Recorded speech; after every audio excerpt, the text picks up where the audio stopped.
consciousness and unconsciousness.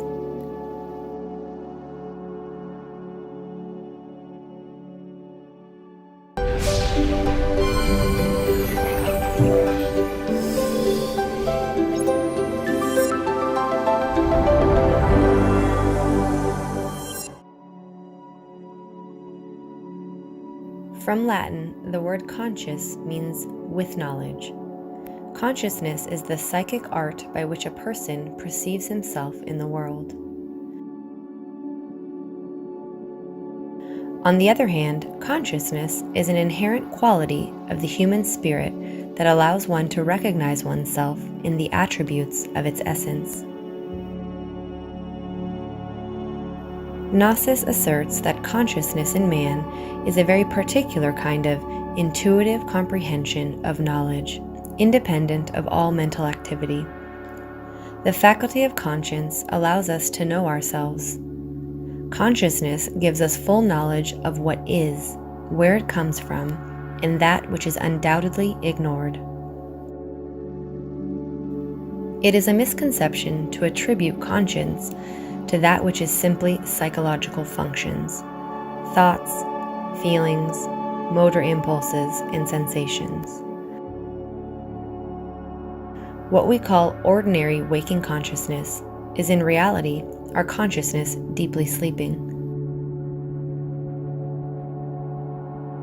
This knowledge teaches us that from the point of view of the psyche, the human being dually expresses its two natures.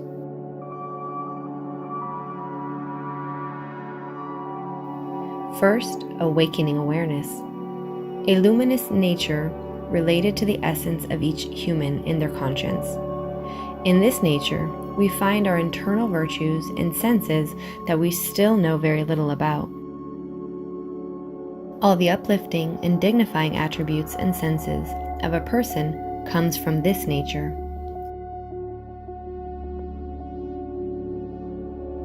And the second is the sleeping consciousness, a dark nature that is related to the lack of conscience and light. This aspect is the one that manifests most in humanity and brings as a consequence ignorance and error. It is the ego, the inner darkness, that absorbs and suffocates our light, taking away the possibility of expressing one's true self. Most people believe that we have awakened conscience, yet Gnosis shows us that this is actually false. Most commonly, people live in a very deep state of sleep, while our conscience is trapped or bottled up, if you will, by our psychic aggregates, or ego. It cannot awaken.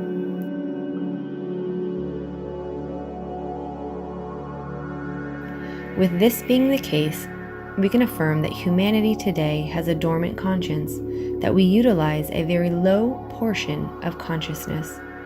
Undoubtedly, intellect has been confused with consciousness.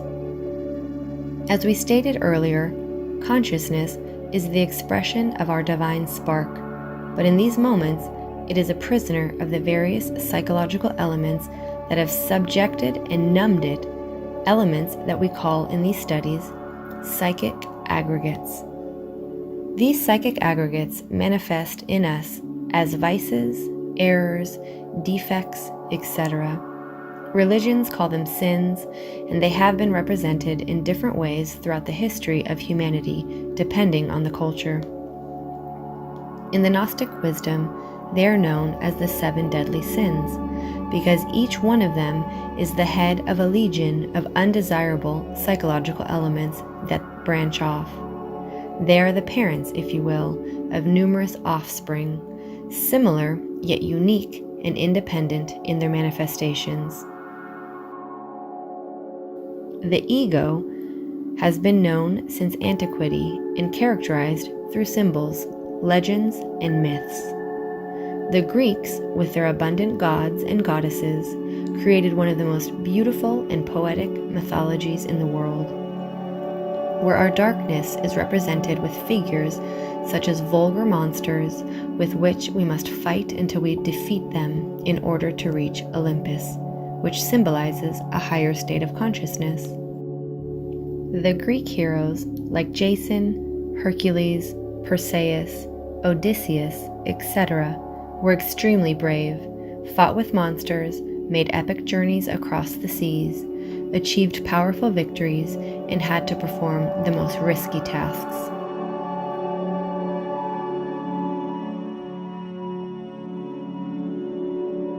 In Egyptian mythology, Typhon is represented as Seth and symbolizes all evil, violence, and destruction, and is the lord of the darkness.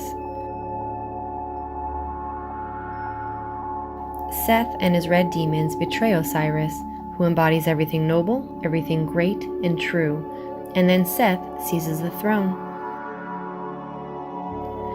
Horus, son of Osiris, later avenges the death of his father, defeating Seth and his red demons, restoring the order and government of Egypt.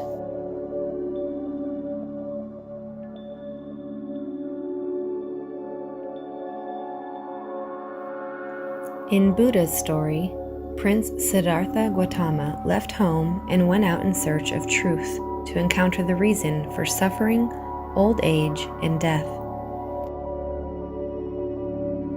A passage narrates the attacks of Mara and her demons to Buddha before he could receive enlightenment. Accompanied by her 3 daughters and her legions of demons, she went to the place where Siddhartha was. She threatened him. The skies darkened and the sea roared, but the master remained calm and nothing disturbed him. Mara's daughters transformed in order to tempt the prince, but he remained impassive. Then Mara, with all her wickedness, ordered her demons to tempt and terrify him to the extent of their ability. It was then that Siddhartha received enlightenment and became Buddha. But just like Mara, the mother of the 3 furies, represented the ego and its evil, so does the Hydra that Hercules defeated, the Medusa that Perseus beheaded, and Typhon that Horus defeated, all symbolize our inner faults. The psychic aggregates fragment our consciousness, dispersing our energy, not allowing us to establish a unity or integrity within ourselves. They bottle up and steal our conscience, spoiling our life and taking our energy. This explains the innumerable contradictions in our way of thinking, feeling, and acting, since each of these psychic elements manifests itself in a chaotic, disordered, and meaningless way, but with the sole purpose of satisfying its own desires. The awakening of consciousness. In Greek mythology, the young Narcissus fell in love with his own image when looking at himself in a clear pond, not realizing that it was his own image that languished near the water, a victim of his admiration. Narcissus is a symbol of the dream of the senses in which the ego is submerged when we are born in the physical world. From a deeper point of view, it represents Hades, the underworld of death, the dream from which we must awaken. We have been endowed with an essence, but due to our mechanical way of living, our consciousness has been imprisoned and is unable to express itself. As a consequence of this, we have fallen into the dream of the conscience. We cannot be masters of ourselves because the psychic aggregates take charge of our mind and our emotions, ruling our psychological country. A person can have a huge intellectual capacity, but this does not necessarily mean that their conscience is awake.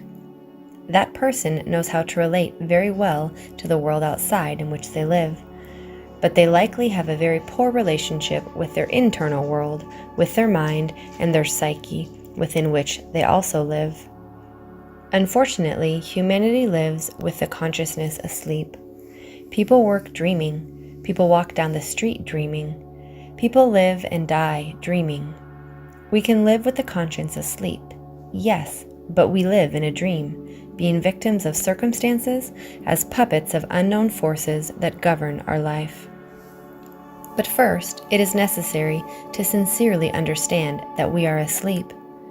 When you accept that you are asleep, it is a symptom or a sign that you want to wake up. This is much like a person who is crazy. No madman accepts that he is crazy. All the crazy people think that they are fine and well. When a madman realizes and accepts that he is crazy, it is a sign that he is improving. The work that is necessary for our awakening is very serious and very deep. Only in this way is it possible to eradicate from our psyche the many undesirable, infrahuman, tenebrous elements within which the essence finds itself trapped. It is incredibly important to know that the psychic aggregates are a set of psychic energies that manifest and even reproduce in the animalistic extremities of man. These psychic aggregates, or I's, constantly fight with one another. I must read the newspaper, says the intellectual I. I'll go for a bike ride, contradicts the motor I. I am hungry, declares the I of digestion. I am cold, says the I of the metabolism. They will not stop me, exclaims the passionate I in its defense.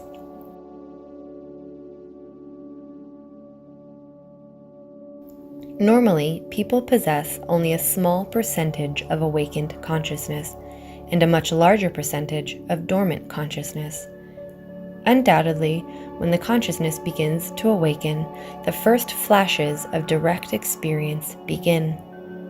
As the conscience awakens and the possibilities of the direct experimentation and experiences develop, the work becomes increasingly more lucid and continuous.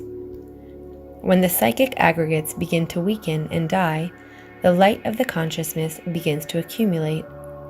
When it begins to accumulate, the establishment of a permanent center of consciousness begins. When the psychic aggregates have died, the center of permanent consciousness has been fully established.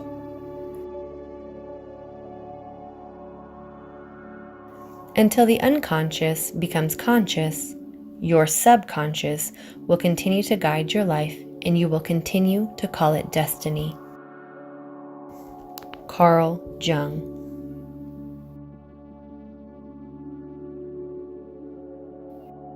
Causes of the dream of consciousness. Gnosticism teaches that human beings can only achieve a transcendental state through the awareness of their own soul and its divine character. Therefore, the prison of the soul is based on our ignoring the presence of values that we possess within ourselves. Gnosis affirms that all humans are born with a divine spark that we can discover through our own self-knowledge. It is not about looking for something that you do not have, but about finding something you were born with. Therefore, it is for us to discover that we are immortal, because our essence goes deeper than our body and our mind, and the conscience which is present with us from our birth to our death transcends space and time. Being aware of this reality helps us to stop dreaming. Knowing ourselves deeply is to achieve the recognition of our own divine being. But as explained before, our attention is usually directed involuntarily and unconsciously to the aspects that keep our consciousness in a dream state. These two aspects are the following. The identification. The conscious attention excludes that which is called identification. When we identify with people, with things, with ideas, fascination comes and it produces the dream of consciousness. For psychology, identification is a consistent image of the subject regarding himself, formed by skills, beliefs, etc. This image is constructed throughout life, and when it is not a conscious process, it leads us to lose the sense of our true identity, which is our conscience, that which is beyond the circumstances that are always temporary and illusory. People identify themselves with the mechanical processes of life, with all of the day-to-day problems related to the economy, politics, society, religion, home life, work, etc. They are also identified with the negative emotions of jealousy, despair, euphoria, sadness, melancholy. envy, etc. When we become identified with ourselves, we love ourselves too much. We feel pity for ourselves. We have an extreme level of self-consideration. We think that we are always behaving very well with the people in our lives and that nobody has appreciated us, etc. We think we are the saint and that others are not. To identify with oneself is to actually forget oneself, or one's true identity. It is a mechanical and unconscious process where, when consciousness is absent, the present moment is not being lived.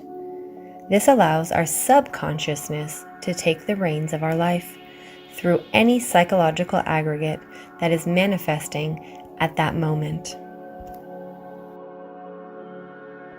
Fascination. Fascination is daydreaming, either in an uncertain future or in memories of the past. It is to assume that our life and that of other people we interact with develop in ways that are according to our own interests, which is very far from conscious reality. Peoples whose lives unfold in the horizontal line are fascinated with their own life, with the world, with the environment, with the possibilities of becoming or of having. Fascination is the cause of the deep sleep in which humanity lives. People are fascinated by all the things in life. People forget about themselves because they are fascinated. The drunk at a bar is fascinated by alcohol, the place, pleasure, friends, and women. The vain woman is fascinated before the mirror by the charm of herself. The rich are fascinated by money and property. The honest worker is fascinated in the factory by hard work. The father of a family is fascinated by his children.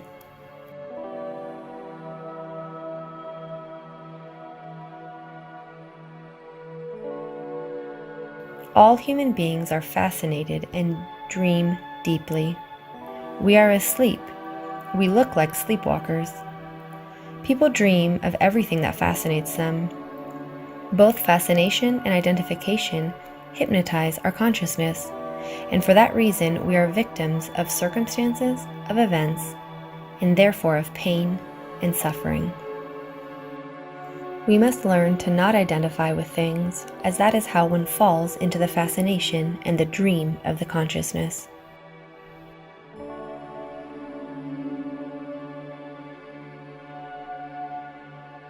Psychological self-observation.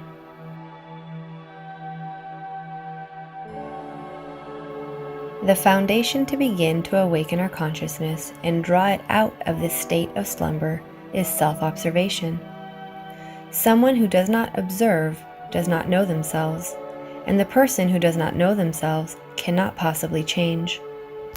In the words of Carl Jung, "He who looks outside dreams, but he who looks inside awakens." As we practice inner self-observation, we discover for ourselves the many people, the many eyes who live within our own personality and psychological landscape. The sense of intimate self-observation is atrophied in the human being, but if we exercise this practice of self-observation from moment to moment, we will regain and redevelop it progressively. As the sense of self-observation continues its development through continuous use, we will become more and more capable of perceiving directly those psychic aggregates that we never imagined existed within us. When a person begins to observe themselves, it is an unequivocal sign that they intend to change. When someone observes themselves, looks at themselves, that is an indication that they are becoming different from the average person. Within the various circumstances of daily life, we can discover ourselves. Undoubtedly, the first step in bringing our consciousness out of the dream state is to deeply observe ourselves. Only then can we learn about and profoundly understand the different mechanisms, interests, interactions of each psychic aggregate, and also the consequences that it causes within us and in others.